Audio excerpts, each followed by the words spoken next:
Allô, merci d'être là avec moi ce matin. Le talk d'aujourd'hui, c'est la première fois que je le donne, je viens juste de le monter.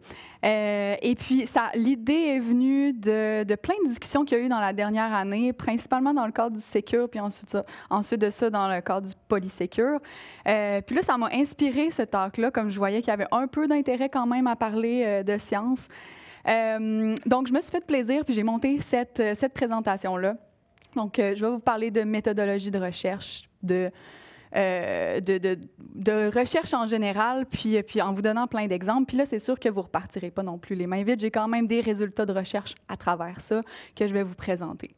Donc, avant de commencer, petite présentation. Merci Marie-Ève de m'avoir présenté rapidement, mais je veux quand même vous expliquer pourquoi est-ce que je vous parle de recherche scientifique aujourd'hui. Probablement parce que j'ai passé beaucoup trop de temps sur les bancs d'école avec mon doctorat en criminologie à l'Université de Montréal. Et je suis encore impliquée avec l'université puisque j'ai été nommée professeure associée récemment, là, en 2023. Mais ça, c'est dans mon ancienne vie. Dans ma nouvelle vie, je suis chercheur chez GoSecure. Puis j'agis comme le data scientist. Là, je ne sais pas si David il est là. OK. Apparemment, on ne sera pas amis, toi puis moi, parce que hier, tu t'es fait un plaisir de dire que les data scientists étaient un peu idiots. Mais j'espère te convaincre du contraire aujourd'hui, que peut-être qu'ils ne sont pas tous comme ça. Mais j'agis aussi comme social scientist, fait que j'apporte l'aspect humain un peu à la recherche. À la recherche en cybersécurité. Tu m'écoutes attentivement, là. Puis aussi, puisque ça fait pas si longtemps que ça que je suis en cybersécurité, mais le meilleur moyen de s'intégrer dans un domaine, ben, c'est de s'impliquer dans la communauté. Fait que je me suis impliquée dans NordSec comme VP engagement et outreach, donc je m'occupe de la diversité puis des initiatives en diversité, et aussi nouvellement le membre du conseil d'administration du Canadian Cybersecurity Network. Donc, voilà pourquoi c'est moi aujourd'hui qui vous parle de recherche scientifique. Donc, petit crash course, vous allez voir le professeur en moi qui sort. Petit crash course sur les éléments importants, qu'est-ce qui fait qu'une recherche est scientifique. Premier point ici, la revue de littérature, okay, ce que peu de gens font, mais quand on se lance pour parler d'un sujet de manière le moindrement scientifique, il faut connaître qu'est-ce qui s'est fait avant, okay? Comment ils l'ont fait, qu'est-ce qui s'est fait. Donc, il faut établir l'étendue des connaissances qu'on a déjà, puis qu'est-ce qu'on n'a pas, en fait, parce que ça nous permet d'aller voir les lacunes que peut-être les chercheurs n'ont pas eu l'occasion de couvrir dans le passé. Donc, ça nous permet de vraiment mettre à table, choisir les méthodologies appropriées et voilà. Deuxième, troisième, jusqu'à huitième point, ça je les passerai pas toutes en détail, mais bon, premièrement, avoir des objectifs clairs et hypothèses, et ça, c'est pas donné à tout le monde, hein, parce qu'on dirait qu'on est souvent dans les recherches exploratoires, où est-ce qu'on n'a pas nécessairement de questions de recherche, puis quand on n'a pas de questions de recherche, puis qu'on ne sait pas qu'est-ce qu'on cherche, ça se peut qu'on cherche mal aussi. Fait que c'est un point qui est important. Méthodologie rigoureuse, donc une méthodologie qui correspond à ce qu'on veut chercher, à notre question de recherche. Je vous donne un exemple. Si je veux avoir la perception de la cybersécurité, la perception des gens quant à leur cybersécurité, mettons en tant qu'entreprise, je vais aller leur poser la question, je vais utiliser un questionnaire, par exemple. Mais si je veux savoir leur réel niveau de sécurité, où est-ce qu'ils se situent là, sur ce continuum-là, je ne vais pas leur demander, je suis aussi bien d'aller voir les résultats des pen tests, par exemple. Okay, donc, il faut utiliser la bonne méthode pour étudier la bonne chose. Reproductibilité et fiabilité, c'est une des choses, je pense, que je reproche le plus à la recherche en cybersécurité. C'est souvent un élément qui n'est pas là, c'est que tu ne me donnes pas assez de détails quand tu écris le rapport ou l'article ou le blog ou peu importe, tu ne me donnes pas assez de détails pour que je sois capable de le reproduire. Puis ça, c'est tout le temps un peu... des fois, c'est louche. Des fois, c'est pas que c'est louche, c'est juste que ils n'ont pas pensé que c'était un élément vraiment important, mais c'est important pour qu'on puisse avancer dans la recherche. Parce que moi, si je sais pas comment tu as fait, je peux pas le reproduire. Je peux pas combler le manque qui reste. Fait que c'est un effort collectif, la recherche scientifique. Puis ça empêche ça. Validité et précision, donc ça revient un petit peu à la méthode choisie. Est-ce que tu mesures vraiment qu'est-ce que tu prétends mesurer? Puis après ça, ça va plus loin dans les conclusions aussi. Est-ce que tu conclus vraiment ce que tes données peuvent te dire ou ce que sont capables de te dire? Puis je vais avoir des exemples plus tard. Là, on va revenir sur ces points-là à travers mes exemples. Et puis ensuite de ça, une bonne recherche scientifique, ça va être une recherche qui va avoir considéré l'éthique. Là, ça, on a encore du chemin à faire en cybersécurité, mais on commence à y penser. Puis c'est ça. Puis il y a quelques chercheurs là, qui soulèvent les points. Puis voilà, là, ça, j'ai déjà. Ah, puis aussi, revue par les pairs, ça aussi, c'est important et c'est quelque chose qu'on voit très peu en cybersécurité. Donc, quand on publie des articles scientifiques, et ça, on le voit peu parce que la cybersécurité, selon moi, ça va tellement vite qu'on n'a pas le temps de prendre 2 ans pour publier une recherche qui va être revue par les pairs et tout ça. Une fois qu'elle va être publiée, on est déjà en retard de 3 ans. Fait que, on comprend pourquoi c'est pas toujours fait, mais c'est important de juste acknowledge que ça existe et qu'on devrait, porter un petit peu attention à ça. Donc, ce que je veux faire aujourd'hui, c'est vous présenter 2 études de cas. Un sur la cybercriminalité pendant la période des fêtes, puis l'autre sur la sophistication des attaquants, qui ont mené à faire une autre recherche totalement sur la comparaison de 2 protocoles de sécurité. Fait que, finalement, je vous présente comme l'équivalent de 3 recherches. Mais tout ça vise à vous expliquer sur le chemin là, qu'est-ce que je veux vous montrer par rapport aux recherches qui sont faites en ce moment, puis comment est-ce qu'on peut améliorer ça. Donc, première étude de cas, la cybercriminalité pendant le temps des fêtes. Là, vous êtes sur les réseaux sociaux, vous avez sûrement été bombardé de messages comme moi qui essaient de lancer un message comme Hackers are waiting for their prey, pendant qu'on va être en vacances de Noël. Who is watching you during holiday season? Don't let hacker crash your fun. When the holiday comes, c'est pas juste le Père Noël qui arrive, mais c'est les hackers aussi. Secure your business for holiday season. Holiday are gift for hackers. Cyber attack surge as attacker exploit the reduced staff presence. No holiday for hackers. Vous comprenez qu'il y en a en masse. Là, ça, c'est ma recherche de 7 minutes sur LinkedIn. Donc là, j'ai vu ça, je me suis dit, est-ce que vraiment les attaquants sont plus présents pendant le temps des fêtes? Parce que dans mes recherches précédentes, ce que j'avais vu, en fait, c'est que il y avait une couple de threat actors qu'eux, ils prennent les vacances. Là. Tu sais, là, la fin de semaine, je voyais une baisse dans les attaques sur nos honeypots. Donc là, ça ne correspondait pas nécessairement à ce que j'avais vu dans mes études précédentes. Donc, je me suis posé la question, est-ce que c'est vrai, en fait, qu'est-ce qu'on voit? Ou si ce ne serait pas les vendeurs qui essayent de vous vendre des choses. Puis là, je suis désolée pour les vendeurs dans la salle. Je sais que vous faites votre travail, c'est correct. Mais moi, ma job, c'est de dire que vous n'avez pas raison. Fait que... Comment j'ai fait pour aller mesurer ça? Là, bon, ceux qui connaissent un peu nos recherches, là, on a des honeypots, c'est des honeypots de contrôle d'accès à distance, RDP. Okay? Et on a notre fameux outil par RDP qui est en source ouverte. On commence à le connaître. J'en parlerai pas extensively aujourd'hui, mais allez voir si ça vous intéresse, là, vous pouvez tous l'utiliser. Sur Google, il va sortir tout de suite. On a fait en masse de présentations là-dessus. Mais dans le fond, ce qui est important de comprendre aujourd'hui, c'est que par RDP, c'est un monster in the middle. Man in the middle, si vous êtes plus familier avec celle-là, qui va intercepter le protocole de communication en fait, au moment de la connexion à distance. Okay? Il va loguer les credentials, plain text, mais aussi les hash, là, les NTLM hash. Et pour les tentatives de connexion à nos honeypots. Donc, dans le fond, notre PRDP, il est devant notre Windows System. Fait que pour entrer dans notre ordinateur, tu es obligé, puis sans le savoir, de passer par notre monitoring. Donc, on enregistre tout. Et là, ça fait qu'on est sous attaque constamment et on est capable de le visualiser avec nos outils. Donc ça, là, ça représente là, les chiffres, je sais que c'est petit, mais c'est pas grave, je vais vous le dire qu'est-ce que ça représente. C'est dans le fond, 1 an d'attaque sur nos honeypots, du 1er avril 2022 au 31 mars 2023. Et on a 18,2 millions d'attaques, dans le fond, de tentatives de login sur nos ordinateurs. Donc, c'est basé sur ces données-là que j'ai fait mes analyses. Et ça représente, dans le fond, les attaques sur 1 an sur nos honeypots. Donc, dans le fond, combien il y a d'attaques. Puis là, chaque colonne est une semaine ici. Puis les couleurs, c'est juste que je les ai regroupées par pays. Puis là, en ce moment, il n'y a aucun lien, mais vous allez voir, le lien, il arrive parce que après plusieurs calculs et fouiller dans les données et tout, les pays viennent, ou je dis les pays, là, mais c'est l'origine des IP qui viennent nous attaquer, fait une différence dans les attaques. Donc, j'y reviens dans une seconde. Donc là, rapidement comme ça, là, moi, je ne vois pas d'augmentation là, incroyable pendant la période des fêtes. La période des fêtes, y a-t-il un... Je sais pas. Ça, ah oui. Eh bien, OK, non, on ne verra pas. La période des fêtes est environ là, plus à droite. Là, vous voyez 12 2022. 22, oui.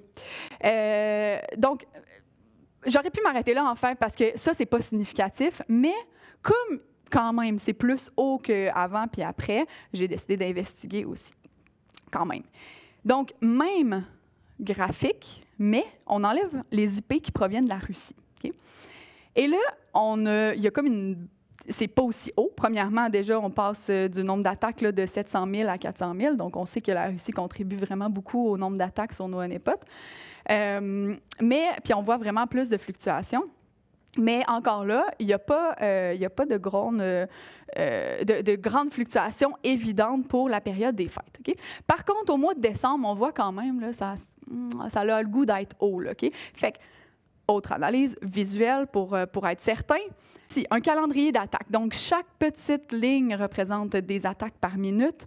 Plus c'est jaune, plus il y a d'attaques par minute. Puis ici, dans le fond, ça représente un mois d'attaque sur nos honeypots, donc tous les IP confondus, sauf la Russie. On a les heures du jour en bas et les jours du mois en haut. Donc, on commence par en bas, puis on monte. OK? Ça veut dire que là, on voit que c'est plus jaune dans le bas. Ça veut dire qu'il y a effectivement un petit surge là, au début décembre. Par contre, après ça, ça baisse. Et ça baisse encore plus pendant la période des fêtes. Donc moi, avec ça, c'est sûr que je ne peux pas conclure qu'il y a une recrudescence d'attaques pendant le temps des fêtes. En fait, il y a quasiment il y a une baisse. Okay? Donc ça, c'est réglé. Mais là, on avait enlevé les Russes là-dedans. Fait que ça ne compte pas. Fait qu'on va aller voir les Russes, eux. Juste eux. On les isole, on va voir. Même graphique sur l'année au complet, mais on voit, mais c'est juste les attaques avec les IP provenant de la Russie. Donc, on voit qu'effectivement, il y a comme un pic en décembre. Par contre, j'aimerais que vous remarquiez toutes les autres pics vraiment aléatoires pendant l'année qui sont même plus hauts que celui de décembre. Donc, là, moi, avec ça, oui, c'est vrai qu'il attaque pendant les fêtes, mais il attaque aussi, dans le fond, quasiment méthodologiquement je sais pas, 2 mois, 3 mois. Donc, moi, avec ça, c'est impossible que je conclue qu'il y a une recrudescence des attaques pendant le temps des fêtes. Donc, ce qu'on a vu, quand je vous faisais défiler les articles de journaux qui parlaient de ça, en fait, c'est des petites choses que je veux qu'on regarde ensemble, des choses à faire attention, en fait. Premièrement, parce que je les ai lues, j'ai pas trop perdu de temps là-dedans, mais j'ai lu rapidement, en fait, je voulais aller voir avec quelles données quelles données avait utilisé pour venir à cette conclusion-là. Et c'est ce que j'ai observé. Donc, d'abord, absence de données, juste, ils pitchent cette information-là, mais dans le fond, c'est juste, il n'y avait pas de données qui allaient avec. Ensuite de ça, on avait des données qui ne sont absolument pas liées. Donc, on va dire, par exemple, il y a plus de 60% des gens qui magasinent en ligne. Donc, il y a plus d'attaques, mais dans le fond, c'est pas lié. Là. Donc, oui, je comprends que plus il y a de gens qui magasinent en ligne, puis plus on a de chances qu'il y ait des gens victimes d'attaques là-dedans. Je comprends ça. Mais, mettons, je magasine vraiment plus en ligne que ma mère. Puis malheureusement, ma mère est vraiment plus à risque de se faire frauder ou quoi que ce soit. Okay? Donc, c'est pas tout à fait vrai ici. Je m'excuse, maman. Anecdote, c'est quand on dit « Ah, moi, je connais quelqu'un qui s'est fait attaquer pendant le temps des fêtes. » OK, mais tu n'as pas demandé à tes autres amis s'ils ne s'étaient pas fait attaquer en dehors de la période du temps des fêtes, puis probablement que c'est arrivé. Donc là, les anecdotes comme ça, pris hors contexte un peu, oui, ça contribue à ton message, mais ça ne veut pas dire que c'est le bon message. Et finalement, l'utilisation de la peur, ça, on voit vraiment ça. Là, c'est qu'est-ce que vous allez arriver? Tu ne veux pas être le CTO qui s'est fait attaquer pendant Noël, fait qu'arrange-toi pour que ton équipe passe vraiment d'un mauvais temps des fêtes, mais comme ça, tu es sûr qu'on n'a pas l'air niaiseux. Par contre, là, je vais faire mon travail adéquatement. Je vais vous dire que mon étude aussi, elle a ses limites. Puis ça, c'est un élément d'une étude qui est scientifique, c'est de reconnaître les limites. Comme ça, un autre chercheur peut peut-être les couvrir dans le cadre d'une autre recherche. Moi, je parle des attaques sur le protocole RDP. Fait que c'est sûr que peut-être qu'il y a plus de fraude, par exemple, pendant le temps des fêtes. Et ça, ben, je ne peux absolument pas répondre à cette question-là. Moi, ce que je parlais, c'est est-ce que nos ordinateurs, est-ce que nos systèmes se font attaquer par les hackers? Est-ce qu'ils essaient de brute forcer leur entrée? La réponse est oui. La réponse est non. La réponse est non, et pas plus pendant le temps des fêtes, mais c'est le seul contexte que je peux répondre. Ensuite de ça, donc pas en lien avec la fraude ou les spams. Là, je fais une mini parenthèse. Là, quand j'ai fait un blog là-dessus sur la présence des hackers pendant le temps des fêtes, et le département qui s'occupe des emails ont aussi dit qu'ils voyaient une baisse en fait des spams pendant la période des fêtes. Mais ça, je les ai pas vus les chiffres. Fait que là, je veux pas comme les mettre là puis vous prouver quelque chose. Là. Je le ferai. Peut-être l'année prochaine, je reviendrai avec la réponse. Mais voilà. Fait que je peux pas parler pour les autres types de crimes. Puis l'autre chose, c'est que mon RDP, ben, il est exposé sur Internet. C'est évident, moi, je veux attirer les méchants dans notre système. Donc, c'est aussi un certain type d'attaquant qui attaque juste les RDP exposés. Ça se peut que ce soit des attaquants avec un profil qui essaie juste d'avoir les low-hanging fruit là, des victimes. Donc, je ne peux pas parler non plus, je ne peux pas généraliser là, tout ça. Voilà. Bien, maintenant que c'est dit, je pense quand même que ma conclusion est bonne dans le contexte où est-ce qu'on l'a fait. Je suis rendue à ma deuxième étude de cas. La sophistication des attaquants. J'en ai parlé en masse dans la dernière année, la sophistication des attaquants. Puis, je suis tombée sur un article. Bien là, ça, c'est Dark Reading, mais en fait, ils rapportent les recherches de Rapid7. Et eux, ils disent que eux, ils ont des honeypots aussi, roulés pendant 1 an et tout. Et ils arrivent à la conclusion, en fait, que 99,99% des attaques, dans le fond, des credentials qui vont être utilisés dans les attaques de force brute pour entrer dans les systèmes, font partie de la grande liste là, de password puis username qu'on retrouve, qui s'appelle ROCU. Donc, une énorme liste de 8,4 billions, on dit milliards en français, de passwords ou de combinaisons de passwords qui ont été leakées, donc des données divulguées, des données qui ont fuité. Je ne sais plus c'est quoi le bon mot, mais... donc, c'est beaucoup de combinaisons. C'est à peu près toutes les brèches de sécurité qu'il y a eu dans les dernières années. Donc, eux, ils disent... Tout le monde qui essaie de rentrer, c'est tellement basique leur manière d'essayer de rentrer. Ils prennent la liste, ils l'essayent sur les ordinateurs, puis c'est ça. C'est ça qu'ils font. Mais là, moi, c'était pas tout à fait ce que j'observais non plus. Donc, je vous explique qu'est-ce que moi je voyais. Même chose, même honeypot, même outil par RDP devant notre Windows Server. Et on étudie comment est-ce que les attaquants font pour rentrer, et c'est bien sûr en brute force, là, en attaque de force brute. Donc, ils essayent le plus de combinaisons de password, username pour entrer dans le système. Et là, ça, c'est les tentatives de connexion par pays. C'est juste mon top 10, parce qu'il y a en masse de pays. Donc, origine des IP, bien sûr. Et là, mini parenthèse, l'origine des IP, bien sûr, on ne peut pas être certain que l'attaquant est derrière cette IP-là. Il pourrait utiliser un proxy, il pourrait utiliser un VPN. On comprend bien ça, mais quand même, ça nous indique, ça nous donne quand même des indicateurs. Puis vous allez voir après ça dans les pays, dans les caractéristiques des pays qui nous attaquent. Je vais vous donner plus de détails, parce que pour l'instant, le pays n'est pas... Vous voyez juste que la Russie attaque plus. Donc, j'y reviens pour l'origine des IP. Et ici, on a le nom d'utilisateur, mon top 12, okay? Parce qu'il y en a plein d'autres là, dans la liste. Mais la première observation qu'on fait, c'est qu'il y a beaucoup de administrators, administrateurs. Donc, 60% de ce qui est essayé pour entrer dans nos systèmes va être une variation du mot admin, dans le fond, en toutes les langues. Donc, c'est principalement ce qui est utilisé, mais quand même, il y a d'autres choses utilisées. Et dans mon top 12, c'est important de mentionner, il était dans le top 12, pas juste présent dans la liste. Là. Dans mon top 12, j'ai whatuptime.com, offshorebank.com, puis EC2Amaz. Ça, dans le fond, c'est toutes des informations qui ont un lien avec notre RDP. Donc, offshorebank.com, c'est notre certificat RDP qu'on a nommé comme ça quand on l'a affiché, quand on l'a exposé.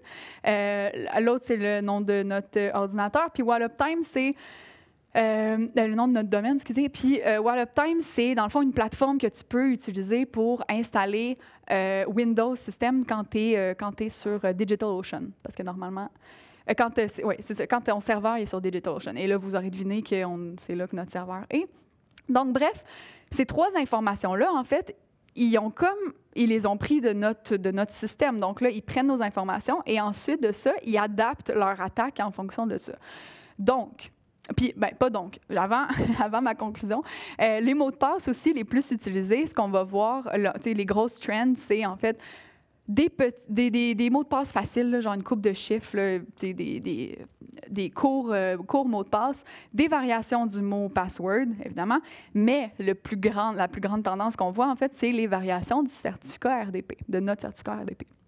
Okay, donc, dans le cas du nom d'utilisateur et du password, on voit qu'ils se servent de nos informations contre nous, finalement. Là, le nombre de tentatives de connexion liées à nos informations, c'est 423 915, qui représente 12 %. Moi, je peux pas ignorer 12 % qui me concerne moi, en fait, qui concerne une attaque qui est vraiment plus ciblée que qu'est-ce qu'on peut s'attendre. Donc, si on compare les 2 études, on a Rapid7 à gauche puis notre étude à droite. Donc, eux, il y avait une période d'observation de 12 mois. Là, moi, dans les chiffres que je vous ai montrés, c'était une période d'observation de 3 mois parce que les hashes, il fallait les craquer. Puis on manque de ressources et de temps et de gens. Donc, on a comme concentré notre période sur 3 mois. Par contre, sur 3 mois, on avait 3,4 millions de tentatives. Moi, sur un an, là, des tentatives de login à mes systèmes, j'en ai 18,2 millions, quelque chose comme ça. Puis là, eux sont à une dizaine de millions. On a quasiment le double. Fait que je ne sais pas comment ils font pour mettre leur honeypot aussi peu attrayant. Pardon. Mais c'est ça. Fait que eux, leur conclusion, c'est 99,9 % des mots de passe se retrouvent dans RockU. Et nous, on a 40 % seulement des mots de passe qui se retrouvent dans RockU. Puis la grosse, là, le 8,4 milliards. Donc, eux concluent, les attaquants ne sont pas sophistiqués puis partagent les mêmes stratégies. Puis moi, ma conclusion, c'est impossible de conclure que les attaquants sont basiques comme ça puis partagent les mêmes stratégies parce qu'en fait, on voit déjà des profils de stratégie vraiment différents. Puis là, l'autre affaire, par exemple, un truc important, c'est que eux, leur honeypot est sur SSH et RDP. Donc, RDP pour Windows System, SSH pour Linux principalement. Alors que nous, c'est juste RDP. Mais même à ça, l'observation est quand même pertinente parce que en fait, s'ils arrivaient à la même conclusion là, avec les 12 % d'attaques un peu plus ciblées, ça ne leur donnerait pas 99 % à la fin d'attaques pas ciblées, finalement. Donc, qu'est-ce qui se passe avec leur honeypot? En fait, je me suis posé la question. Je ne pouvais pas m'arrêter là. Est-ce que peut-être leur honeypot utilise un protocole de sécurité différent d'une autre? Ça se peut. Est-ce que ça fait qu'il est plus attrayant, moins attrayant, peu importe? Est-ce que c'est juste le nom? On ne le sait pas parce qu'évidemment, ils ne nous ont pas partagé le nom de leur certificat RDP. Puis même qu'ils ne nous donnaient pas ils ne donnaient pas les chiffres pour SSH et RDP. Ça aussi, c'est un problème. Là. Moi, je veux que ce soit plus transparent que ça. Donc, je me suis lancée dans une recherche pour savoir si peut-être est-ce qu'ils n'utilisent pas le Transport Layer Security tout seul. Parce que vous savez, sur RDP, en fait, sur plein de protocoles en fait, c'est un protocole de sécurité vraiment utilisé sur tout, là, mais RDP, là, moi, je parle juste de ça, c'est le Transport Layer Security qui va encrypter la communication entre le client et le serveur. Bon. Ça, c'est là, c'est sûr. Mais là, plus récemment, on a intégré le Network Level Authentication. Qui va venir t'authentifier avant d'établir la connexion, ce qui amène un niveau de sécurité vraiment plus intense. Donc là, maintenant, on a encore le TLS, mais on a rajouté le NLA par-dessus. Mais là, je me suis dit peut-être qu'eux, ils n'ont pas ajouté le NLA, puis peut-être que ça change tout. Donc, j'ai décidé de mettre des honeypots TLS et NLA pour voir c'est quoi la différence. Donc, là, je l'ai faite sur un an, cette analyse-là, parce que je n'avais pas spécifiquement besoin de savoir c'était quoi les mots de passe.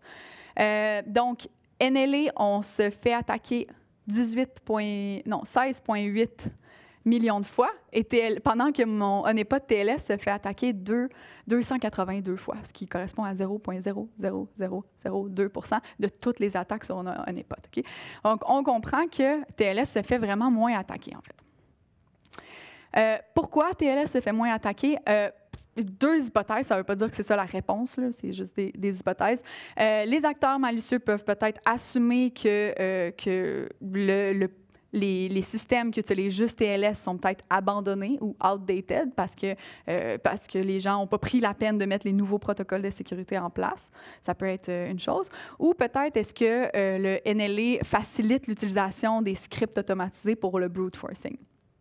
Mais j'en ai quand même vu sur TLS, fait que je ne suis pas certaine de cette hypothèse-là, mais ça se peut que ça soit un peu plus complexe. Donc.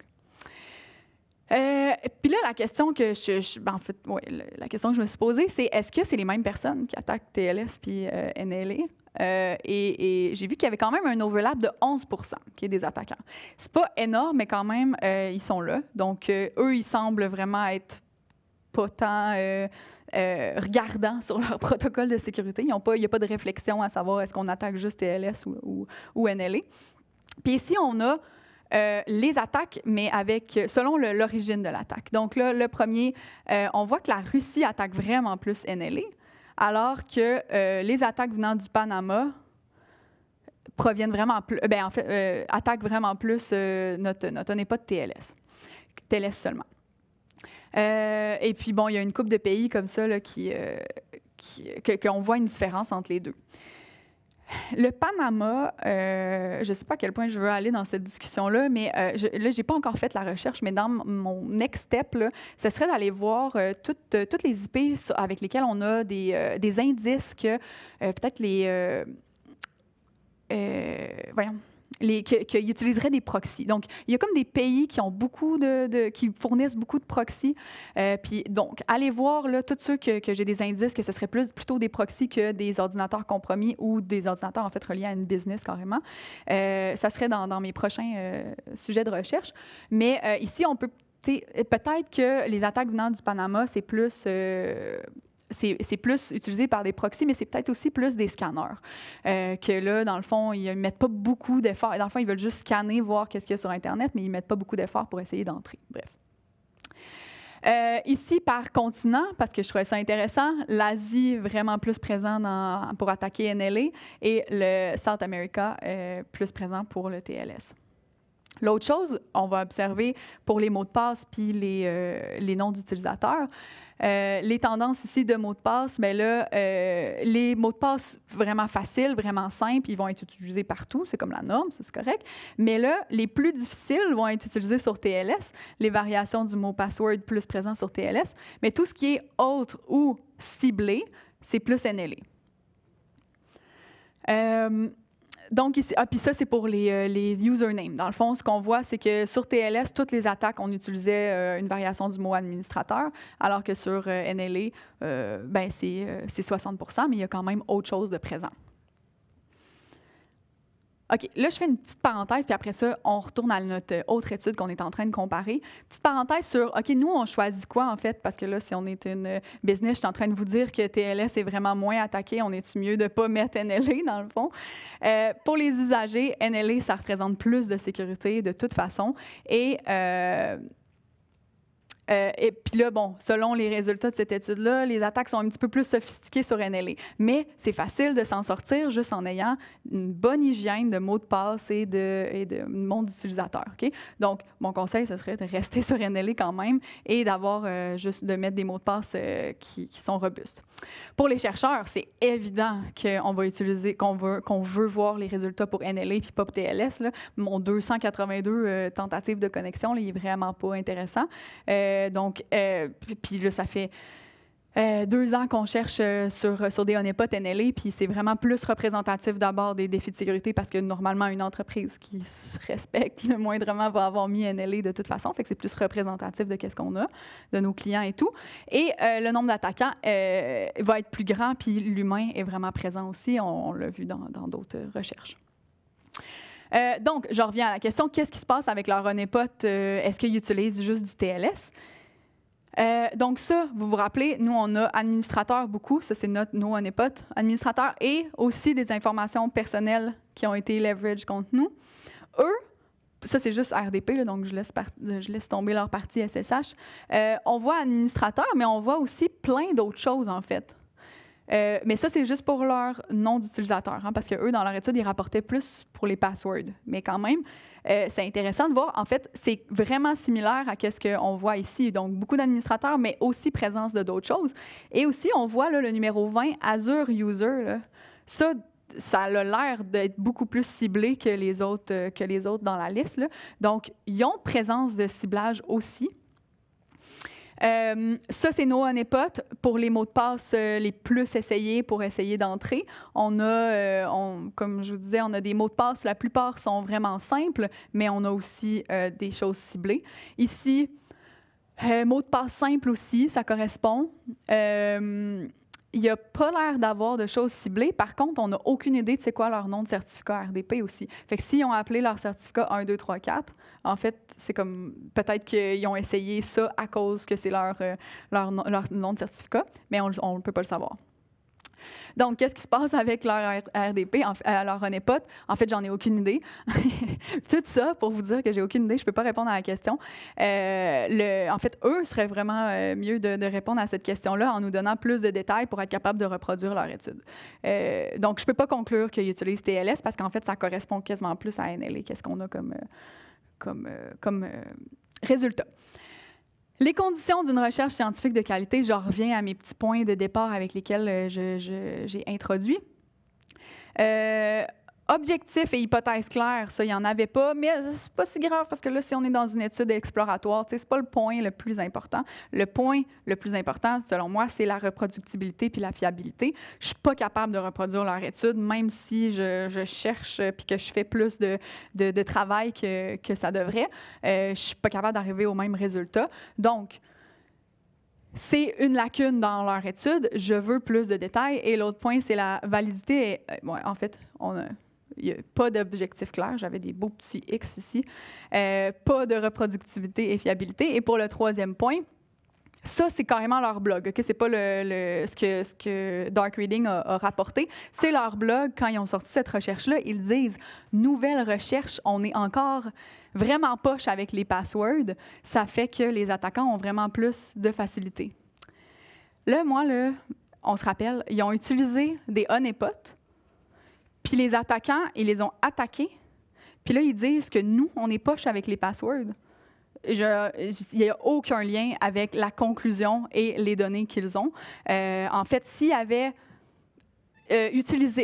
fait un questionnaire pour les gens pour savoir c'était quoi leur password, ce qui n'aurait été pas très éthique, mais mettons, ou d'une autre façon, peut-être avec une base de données divulguée qui vient juste d'être leakée, par exemple, puis qui ont analysé ça, là, il aurait pu conclure, ouais, les gens sont encore poches avec les passwords parce qu'on est capable de les craquer en 5 secondes. Ça aurait été correct. Mais là, tu me dis que les attaquants utilisent... Dans le fond, c'est que on aurait pu dire les attaquants utilisent des mots de passe poche parce qu'ils assument que les gens ont des mots de passe non robustes. Ça, il aurait pu dire ça. Mais là, il n'y a absolument rien là-dedans qui permet de conclure ce qui conclut. Donc, il n'y a pas de validité et d'exactitude dans ce qu'il nous présente, finalement. Donc, validité qui a rapport à est-ce qu'ils mesurent bien, qu'est-ce qu'ils prétendent mesurer? Non. Pourquoi c'est compliqué de faire de la recherche en cybersécurité? Je voulais un peu mentionner au début, il y a la nature évolutive de la cybersécurité. On est tellement occupé à éteindre les feux partout parce que tout va vite, puis on n'est pas assez non plus de gens pour travailler là-dessus. Donc, c'est sûr que là, quand ça va vite comme ça, c'est dur de mettre des gens qui s'assoient puis qui regardent des phénomènes là, vraiment plus en profondeur puis qui vont prendre le temps de détailler puis documenter les choses. Ensuite de ça, il y a les ressources limitées. Comme je vous dis, ce n'est pas toutes les entreprises non plus qui peuvent mettre des chercheurs. Moi, j'ai la chance d'avoir cette position-là puis de prendre le temps de faire des recherches, mais je comprends que ce n'est pas tout le monde qui est dans cette position-là. Et ensuite, là, il y a priorités concurrentes. Donc, il y a des focus qu'on veut faire. Là. Des fois, le gouvernement nous arrive avec des annonces qu'il faut bannir le Flipper Zero. Ben là, on est tous là-dessus. Il faut tous se mettre là, il faut tous s'opposer à ça. Donc, on n'a pas le temps pendant ce temps-là de chercher d'autres choses. Mais il y a comme des choses dans l'actualité qui vont venir un peu influencer le travail qu'on choisit de faire. Donc c'est sûr que les priorités, ils vont changer selon le contexte. Donc, conclusion. J'ai sprinté ça, c'est parfait. Conclusion, donc la science, c'est plus difficile qu'on pense. Il y a plus de choses, quand on veut vraiment faire une étude qui est scientifique, c'est plus difficile qu'on pense parce qu'il y a beaucoup d'étapes, c'est long, faut être patient, faut faire les choses comme il faut. Puis il y a plein de petites affaires comme le peer review, comme je vous disais, la revue par les pairs, l'éthique, tout ça. L'éthique, en ce moment, on n'est pas du tout soumis à l'éthique, là, mais comme quand on rentre dans les universités, comme là, moi, je suis un petit peu pris, là, parce que là, je suis obligée de passer mes choses à l'éthique. Ça prend encore plus de temps parce qu'eux ne sont pas pressés. Puis ensuite, être critique face aux informations, ça, c'est comme mon conseil que j'aimerais ça que vous reteniez. Puis c'est vrai pour toutes, c'est vrai, c'est de plus en plus vrai. On est dans une ère d'information, ça va vite. Ça n'a pas de bon sens comment on est bombardé d'informations. Mais là, malheureusement, on est obligé de se montrer critique puis de prendre ça des fois avec un grain de sel ou de remettre en contexte puis de remettre dans la petite boîte à laquelle cette information-là appartient parce que ça ne s'applique pas à tout. C'est impossible de généraliser nos résultats non plus. C'est important de montrer les limites et où est-ce que ça s'arrête, là, où est-ce que ça arrête d'être vrai, qu'est-ce que je dis. Et puis, le seul autre conseil que je peux vous donner, c'est de consulter le contenu de qualité. Là, c'est sûr que, le contenu de qualité, pour moi, va égaler un article scientifique revu par les pairs, passé à l'éthique et tout ça. C'est plate à mort, ces articles-là, là, sont longs, sont plates. Puis souvent, sont 20 ans en retard parce que le temps que ça a été publié, c'est plus intéressant. Je comprends ça, mais c'est de là peut-être qu'il faut quand même partir. Puis là, en cybersécurité, qu'est-ce que j'ai comme information? Souvent, mon premier réflexe, c'est d'aller voir dans les articles scientifiques. La réalité, c'est que je me ramasse dans les blogs à lire qu'est-ce que les autres personnes ont fait sur le coin d'une table avant de partir pour la fin de semaine. Fait qu'on est un peu pris avec ce contenu-là, qui est comme le meilleur contenu, en fait, qu'on a là. Donc, et puis, coupable, j'ai publié plein de blogs. Selon moi, c'est de qualité, mais ils sont aussi écrits beaucoup plus vite que mes articles scientifiques. Là. À date, j'ai publié 13 blogs pendant que je faisais un article scientifique. Donc, c'est sûr, c'est long et c'est pas évident de tout le temps aller vers le contenu de qualité, mais bon, du moins, se montrer critique devant les informations, c'est la meilleure chose qu'on peut faire. Donc, voilà, c'est terminé pour moi. Je prends vos questions.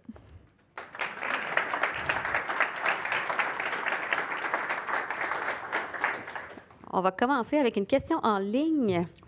Donc, pour la recherche fondamentale en sciences, il existe des protocoles de recherche. Ça existe-tu en recherche de cybersécurité? Oui, des protocoles de recherche, mais en fait, c'est ce que j'essaie, moi, d'appliquer dans mes recherches en cybersécurité, mais c'est quand même large, le protocole de recherche.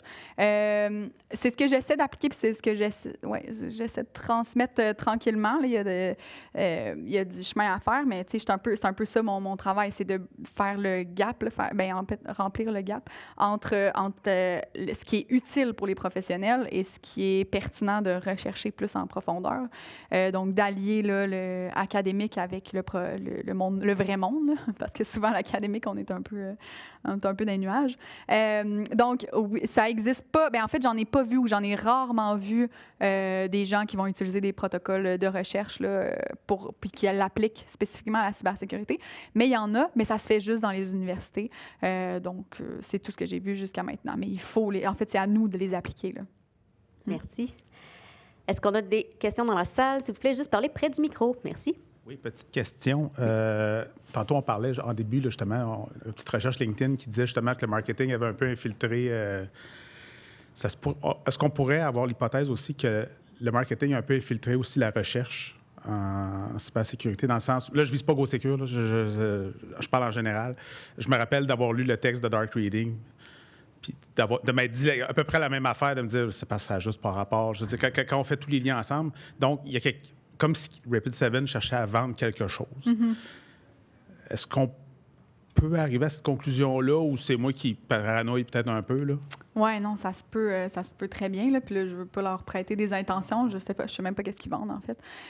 Moi, je suis juste intéressée par leur recherche.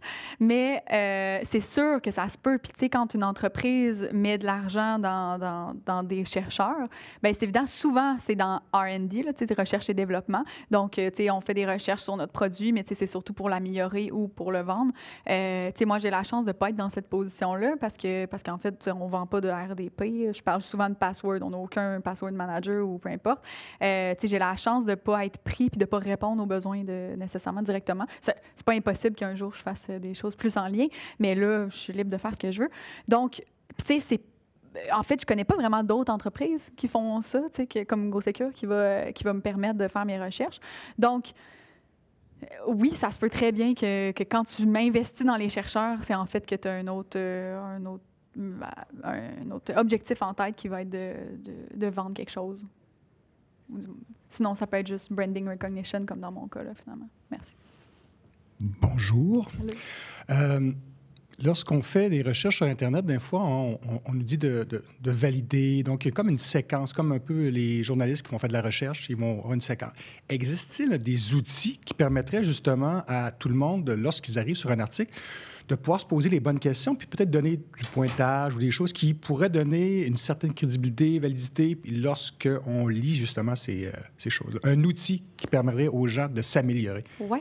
Bien, à ma connaissance, il n'y en a pas en ce moment, mais je sais qu'il y a des projets pilotes, puis que ça se fait un petit peu dans les universités, parce que dans les universités, on étudie vraiment beaucoup la désinformation, là. Tu sais, puis on parlait, j'ai vu des gens parler d'un outil qu'on pourrait carrément intégrer à Facebook ou aux autres plateformes sur les réseaux sociaux pour scanner l'information puis tout ça. Puis en fait, je pense qu'ils le font un petit peu, là, c'est peut-être pas at large comme ça, mais qu'ils vont couper le contenu qui est non véridique, là. Fait qu'on commence, puis j'espère que dans le futur, on va être vraiment mieux équipé pour ça, parce que si vous étiez là au podcast hier, c'était un de mes points vraiment importants, un de mes messages, c'est qu'on ne peut pas demander à tout le monde d'être des spécialistes pour traiter l'information. Moi, ce que je dis, là, en ce moment, tout ce qu'on peut faire, c'est juste de se montrer critique, là, de ne pas tout prendre pour du cash, puis juste faire des liens, puis regarder peut-être les deux côtés pour voir quand il y a un débat, là, pour être sûr de bien comprendre tout au complet. Mais sinon, on ne peut pas leur demander là, d'être capable là, en 15 secondes de voir si cette information-là est véridique ou pas. Il va nous falloir des outils. Fait que moi, je serais vraiment enclin à encourager le développement de ces outils-là. Mais je sais qu'il y a des chercheurs qui travaillent là-dessus. Mais pour l'instant, il n'y en a pas comme de gros, vraiment connus ou qu'on peut utiliser. Bien, à ma connaissance. Là, je sais pas. Ouais. Je me demandais si, dans ta carrière, dans tes publications, tu t'étais fait challenger un peu à la climato-sceptique, là, mais pas dans le sens que, des fois, on voit des belles pratiques appuyées justement par une certaine démarche, une certaine recherche, mais les gens se butent encore dans les anciennes façons de faire. Ils n'acceptent pas les résultats de recherche. Puis je voulais savoir, si tu l'as vécu, puis deux, comment tu arrives à essayer de quand même vendre puis convaincre ce que tu as constaté dans tes recherches, dans le fond. Oui, c'est une bonne question. Tu sais, je viens du milieu académique, là, puis dans le milieu académique, c'est ça. Là, tu présentes quelque chose et on va te le détruire pour être certain que tu avais raison. C'est de même qu'on procède. C'est super, c'est non toxique. Fait que se faire challenger, oui, tout le temps. En fait, on est formé comme ça. Fait qu'on est prêt après ça pour le vrai monde ou est-ce que le monde challenge? Apparemment, vraiment moins. Mais je pense que dans toute ma démarche, tu sais, j'ai pris le temps de vous expliquer chacun des petits détails, puis je suis allée vraiment dans les détails. Ça serait difficile de dire, tu sais, que j'ai fait ça tout croche, puis tout ça. Fait que je m'assure dans ma démarche que je puisse être capable de vous expliquer comme il faut qu'est-ce que je veux dire, puis que les résultats sont vrais dans ce contexte-là, puis de ne pas généraliser. Tu sais, je pense qu'en procédant comme ça, j'ai quand même moins de chances de juste quelqu'un, en fait, avec aucun argument qui vient. Mais je suis tout le temps très nuancée, parce que là, ça va avec la profession de chercheur. Je suis tout le temps très nuancée, puis je m'assure d'avoir bien compris tous tous les côtés. Donc, ça m'arrive pas, là, je me suis jamais fait lancer de roche publiquement, mais je suis pas immunisée à ça, là, ça peut arriver. Puis des fois, je vais peut-être... tu sais, là, j'ai mis un petit peu plus de controverse aujourd'hui dans mon talk, c'est la première fois que je le fais. Tu sais, je parle des chercheurs comme s'ils faisaient pas une bonne job. Vous comprenez que c'est le meilleur qu'on puisse faire maintenant, fait que je suis contente qu'ils soient là quand même. Mais c'est ça. Donc, ça m'est pas arrivé si méchamment que ça dans le passé, là. OK, merci. Est-ce qu'on a d'autres questions en ligne? Ah, une autre question en salle. C'est pas une question, c'est juste un remerciement. Merci beaucoup, Andréane, c'est vraiment super. C'est gentil. Je dirais que, et puis on en a discuté hier, le problème de la recherche, c'est que ça prend du temps. Puis, mettons qu'on ferait une recherche aujourd'hui sur est-ce que le Flipper Zero est un facteur important pour voler des voitures, puis qu'on a une hypothèse scientifique, puis qu'on la valide, ben, ça va prendre peut-être 6, 12, 18 mois, puis regarde, les gens seront passés à autre chose, la tempête médiatique sera terminée, il y aura un autre sujet, puis regarde, on est condamné à être toujours un peu en retard parce que ça prend du temps. Tu sais, c'est juste ça, là, regarde. C'est ça, exact. Ouais. Puis dans le fond, j'ai commencé la recherche là-dessus, évidemment. Mais je suis allée, en fait, j'ai pris un angle vraiment différent, là, mais je suis allée du côté de la police. J'ai fait des demandes d'accès à l'information pour avoir les chiffres des voitures, de comment ils ont été volés, tout ça. Donc, oui, je vais être capable de répondre à cette question-là, mais comme tu dis, Dimitri, ça va être dans un an, là. Tu sais, fait que je vais être en retard, mais vous allez me voir dans un an encore en train de parler de Flipper Zero.